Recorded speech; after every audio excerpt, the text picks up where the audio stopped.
powerful, impactful, life-changing. This is the teaching ministry of Apostle Faithman Ogboada, where supernatural things are happening through the anointed word of God. This prolific preacher and dynamic teacher of God's word is changing lives all over the world. Are you ready? Because your life will never be the same. Your success is directly related to your submission to God's word. We are not here to do what we think or feel. We are here to do what God's word has approved. If you're going to succeed in life, God must come first in everything you do. Faith in God does not fail because its origin is God. Here is Apostle Faithman Ogboada. Be an inspiration to those you lead. A great leader leads by example, and great leadership is based on the lifestyle of the leader. When you say someone is a great leader, it's because their way of doing things is consistent with the will of God. Their way of doing things is not in line with God's will. Their way of doing things is not in line with God's will. An exemplary leadership becomes an inspiration to those who follow the leader. An exemplary leadership. And leading by example helps to empower the strength of your followers. I said leading by example helps to empower the strength of your followers. If you're truly going to be a great leader, an amazing leader, it's because you choose to bring synergy. As a result of your leadership, you're able to empower people. So a true leader understands the place of wisdom, the place of understanding. So be an inspiration to those you lead. You cannot truly be an inspiration to those you lead if you don't have a clarity of vision as a leader. There are people you lead. They want to see how you do it. It's not just telling me to do it when you're not involved in doing it. It's not enough to tell me, do this, do that, or do this, do that, but you have to be an inspiration to those you lead. That is a great leader. Jesus said, if the blind leads the blind, he said they will fall into ditch, but he never said the blind cannot lead, but he said, but if he leads, there's going to be a problem. So a great leader leads by example, and that exemplary leadership becomes an inspiration to those that follows his leadership. So your responsibility as a leader is to develop yourself as you can model what you want others to do. You have to model yourself as others could easily follow your leadership, because you can't ask us to go extra mile when you don't do that. You can ask us to go extra mile when you don't do that. Becoming an inspiration takes a lot of focus to be an inspiration to those you lead. Becoming the things they do slow down the energy of followership. The way they walk, the things they do, it slows down the energy of leadership. It slows down the energy of leadership. Leadership cannot be able to go to the top if the leader does not model the example. Leadership cannot go to the top. To be an inspiration, there are basic things we need to consider. Number one, you have to be productive in your thinking. You have to be productive people to the next level, to the force of right thinking. How you think as a leader has a lot to do with the lives of people who respond to your leadership. How you think as a leader, the scripture establishes as he thinketh, so is he as he thinketh. So how you think as a leader can determine the energy of the organization. The energy of the organization is connected to the leader's attitude. When you go to some organization, you see how the people are vibrant, they are working, they are glad, everybody's trying to do their best to ensure that the corporate image of this organization become a reality to what they told people about the organization. because the leader himself have decided to think in a direction that can easily strengthen followership. Imagine that someone is a leader, but he's not committed to what he's asking people to do. He's not willing to go extra mile. So your way of thinking will be translated into your organization. Your way of thinking as a leader, the scripture established, as he thinketh in his heart, so is he. So the kind of thinking that produces results is a proactive way of thinking. Some people want to blame people for everything. Some leaders want to blame this person. You're the reason why we have this failure. You want to blame people. Yes, it's easy to do the blame game. It's easy to blame people, but a great leader understands the importance of being a proactive thinker, a kind of person that accepts responsibility. If it goes right, it's because I did it right. If it goes wrong, it's because I never did my part very well. So a great leader is always, when you put yourself in that shoe, it helps you to be effective. It helps you to be productive. You're not waiting for people to do it. You're doing it as they can follow you. You shouldn't be the kind of leader that easily get discouraged because of the attitude of others, because if that happens, you cannot provide the kind of leadership that you've always intended to provide for people. And what makes the difference that you have to rise in your thinking. You shouldn't think at the level of people who doesn't know where they're going to. There are people who, when you look at them, they don't know where they're going to. They may be part of a group or part of an organization, but they are not active in that organization. You have dormant followers. You can also have dormant potential leaders. There are leaders that can be in an organization, but they are dormant. They are not relevant. They are not contributing. And those are the kind of people that slow down the energy of others if you focus on them. So to be an inspiration leader, you have to be a proactive thinker, a person who thinks from a proactive point of view. You are not reactive, but you're proactive. I'm taking the responsibility. We can do this. We can do that. The next point, if you're going to be an inspiration as a leader, if you're going to be an inspiring leader, is look beyond the limitations of the organization. Look beyond the limitations of people. Look beyond the limitation of the organization. If you keep looking at the limitation of others, you will never advance. You will never advance. If you're looking at the limitation of people, look at this person's limitation, that person's limitation. That is not what to do. The more you look at their limitation, it slows down your energy level. I couldn't have been able to do the things I'm doing today if I keep looking at this person, look at that person, look at this person. Then my energy will go down. Then I'll begin to say, oh, these people doesn't watch it. They are not committed people. No, a great leader looks beyond the opposition and provides solution. You see, I believe that one person can do a job of 10 persons. I believe that. I believe I can do this, I can do that. Paul said I can do all things through God that strengthens me. If your heart is in something, you can put more in it. If your heart is in something, you can put more in it. So sometimes we're waiting for this person, we're waiting for that person. Most people you're waiting for have no vision of where you're going to.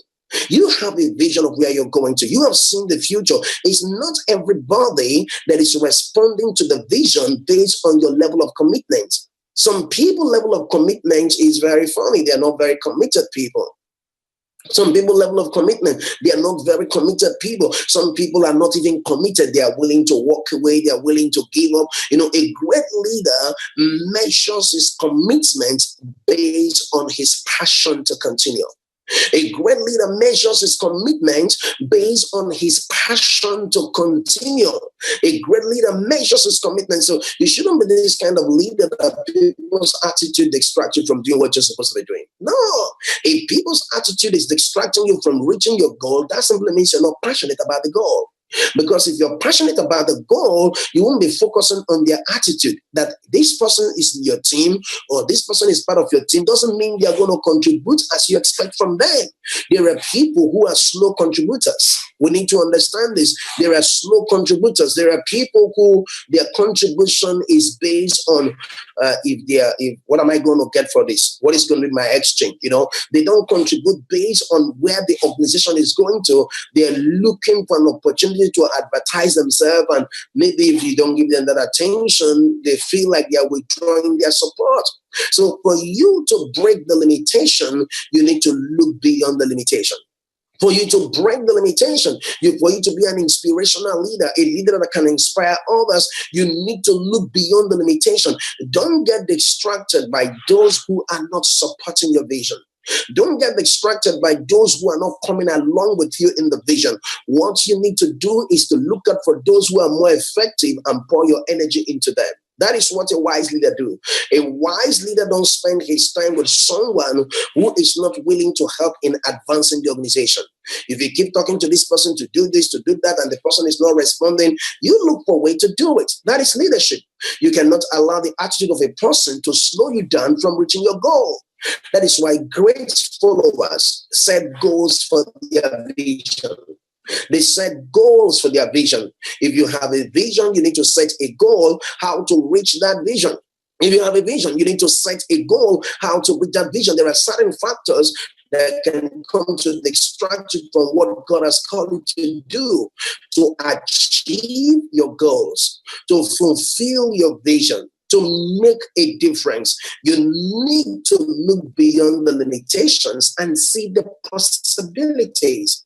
A great leader is not someone who doesn't see oppositions. A great leader is not someone who doesn't see opposition, but it's someone whose that opposition cannot stop their potential. Opposition cannot stop them from reaching their dreams. So if you allow opposition or situations to distract you, that simply means you're not ready to break forth in your assignment.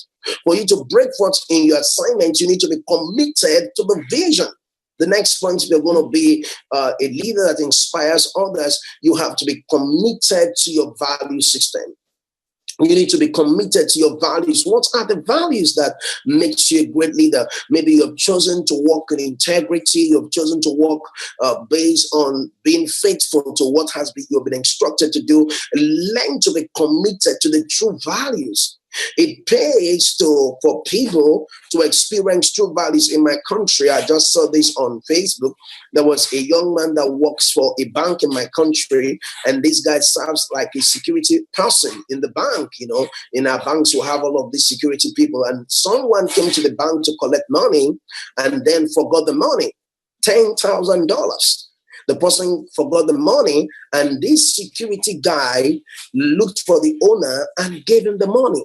That is, some people will never do that. You're forgotten your money. They take advantage of you. You know what happened? People started rewarding this young man with so much money. For that act of kindness, somebody gave him $10,000, another person gave him $5,000, another person gave him 5 million naira. People were just giving to this security guy because of that act of kindness. Let me say this to you. Integrity is the pillar of true leadership. Integrity is the pillar of true leadership. And sometimes finding faithful people is not easy. I'm telling you, people can be people.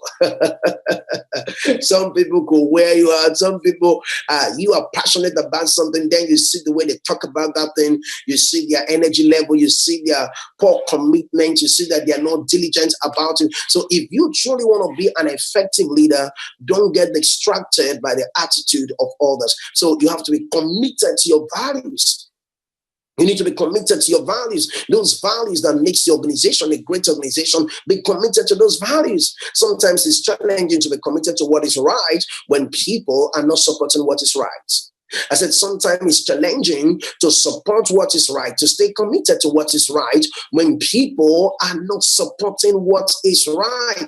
Sometimes you look at yourself and say, oh, but these people are not responding. Oh, but these people are not committed to this. They are not committed. This person is not committed. The tendency to allow that attitude to distract you may be there. But if you want to do anything great, you need to be committed to your values. Maybe you're a courageous person. You like doing it. So keep doing it. Keep doing it. If you're going to be a leader that inspires others, walk away from depression and anxiety. You know, some leaders are battling with emotional issues. Being able to manage emotional issues helps you to make progress in your leadership. Being able to manage emotional issues. You cannot be a proactive leader or a productive leader when you allow depression, when you allow anxiety, when you allow frustration to stop you from reaching your potential. You cannot be a productive leader that way. You cannot be an effective leader that way. You cannot be a great leader that way when you allow what people are doing to lead to depression, because if you're emotionally stressed, it's going to have a negative effect on your leadership. If you're emotionally stressed, this is because your emotional energy has a lot to do with the life and the strength of the organization. Your emotional energy has a lot to do with the life and the strength of the organization. Your emotional energy. So if I don't have the right emotional energy, it's going to affect those that commit to my leadership. People will notice, oh, he's not effective like the way he used to be. He's not happy. What is the problem? People are trying to act right now. That's not the state we're supposed to be. We're supposed to be in a place where we're happy, where not that we'll not have challenges. We may have challenges, but we need to have the right attitude towards the challenges of life. We need to have the right attitude towards the challenges. So we shouldn't allow situations to make us lose our emotional strength as a leader. You cannot provide inspiration for others when you're wrecked emotionally. You cannot. You cannot provide an inspiration for others when you're wrecked emotionally. There are a lot of people today that wants to experience greatness, that want to experience great things. But the truth of the matter is, you need to be emotionally stable to be effective in leadership. You need to be emotionally stable. Emotional stability is required in experiencing productive leadership. Emotional stability. This is so important. When it comes to leadership, take control of your mind. It will help you to take control of others. Take control of your mind. If you don't take control of your mind, it's going to affect your leadership. The Bible said, and David encouraged himself in the Lord his God. David encouraged himself. Look at all the people that went out with David, how they were so distressed and hopeless and helpless, and they wanted to stone David to death. But the Bible said, and David encouraged himself. This is what a leader do. A great leader keeps his momentum going. I said a great leader keeps his momentum going. A great leader keeps his momentum going. So if I truly want to reign in life, I truly want to excel in life, I have to keep my momentum going. A great leader keeps his momentum going. So no matter the opposition, like Joshua chapter 1, if you look at Joshua chapter 1, when God was talking to Joshua, he said, be strong and be very courageous. These are the key to becoming an inspiring leader. You cannot be an inspiring leader when you're always down emotionally.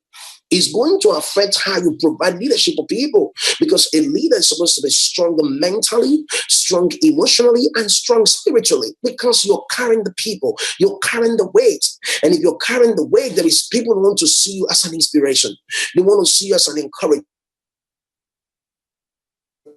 They don't want to see you as a weakling. They don't want to see you as a leader without focus, without direction. They want to see you as somebody who is proactive and active.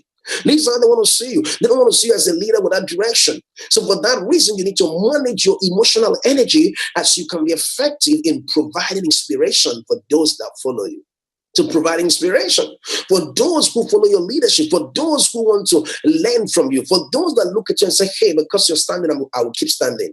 If you're standing, I'm going to be committed to it. If you're standing, I'm going to be committed to it. That is a leader. A leader is not someone who's get frustrated by the attitude of others, because that will happen. People's attitude may not be consistent, but be focused in your vision. I said people's attitude may not be consistent, but you got to be focused in your vision. Managing your emotional energy is the pathway to greater success. I said managing your emotional energy is the pathway to great success. Managing your emotional energy. And this is very strategic when it comes to achieving your goals.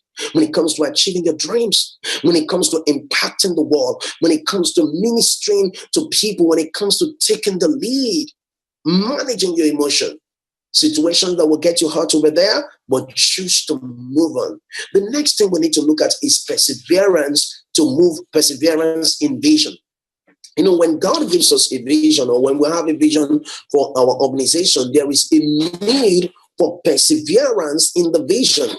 Without perseverance, we cannot achieve our organizational goal. Perseverance is the heart of true leadership. I said perseverance is the heart of true leadership. You shouldn't be a leader that just walk away from people, that just, you are moving and then you get tired and you said, I'm handsome. No, perseverance is the heart of leadership. How do you know great leaders? Nelson Mandela is one of the great examples of true leadership. Nelson Mandela went through so many things, but the man stood for what he wanted to do. Stayed in prison for more than 25 years. For more than 25 years, he was in prison, but he believed that one day South Africa will be able to gain the kind of independence he wanted them to experience. Great leaders are sacrificial, and that is what makes them inspirational leaders. They are sacrificial. That is what makes them inspirational leaders. You cannot be inspirational leader, you cannot be a great leader, you cannot be a life-changing leader except you choose to focus on moving the organization forward. To be an inspiration to those you lead, you have to learn to be an encourager. People like leaders that encourage them. You see, if you supply encouragement to those that follow you, there's going to be a great synergy in that organization. If you supply encouragement, people should look at you and say, hey, this is my leader. I like his courage. I like his tenacity. I like his boldness. I like his passion. You should be an encouragement. Spread encouragement in the organization. Don't be the kind of leader that talk down on the organization and then expect people to support the organization. Because if we talk down on the organization, what is the essence of still remaining there? A lot of people keep talking down on the organization, but they are still there. No, a great leader will spread encouragement, because encouragement helps to keep the motivation of the people alive. Encouragement helps to keep the motivation of the people alive. If you're going to build a great leadership team, encouragement goes a long way to impact the lives of people and to enable them to contribute with their potential, with their gifting and their resources. Nobody wants to have a leader who is backmouthing him, who is despising him, who is looking down on him. No, a great leader, if you can spread encouragement to your team, it will help to accelerate the productivity of the organization. It will help to accelerate the productivity of the organization. Sending this person text, I just want to tell you thank you for how committed you've been to this organization, and I thank you for how you share your potential with every one of us. Oh, someone may think it's nothing, but it's something. It's adding value to that organization. Is adding value to that person who is committed to that organization. My job is appreciated. He recognizes what I'm doing. People want to recognize that you recognize what they do. A great leader spreads encouragement. A great leader uses words to encourage and to build. This is how you become an inspiration to those you lead. I believe that this broadcast has come your way. It's so simple to understand how to do this. Spread encouragement, and then you increase the strength of your followership. And when you encourage those who serve in the organization, when you support those who serve in the organization, it helps to keep the energy of the organization going. And this is very strategic if we're going to fulfill, if we're going to reach the goals of the organization. Thank you for watching this live-changing broadcast. Until I come your way soon, this is Project 200. And we encourage you to consider watching finishedworktv.com. It's a ministry on the cutting edge, helping many people around the world. And I also want to encourage you to subscribe to our YouTube channel. It's Faithman Teaching on YouTube. Until I come your way soon, don't forget this, there is greatness in you.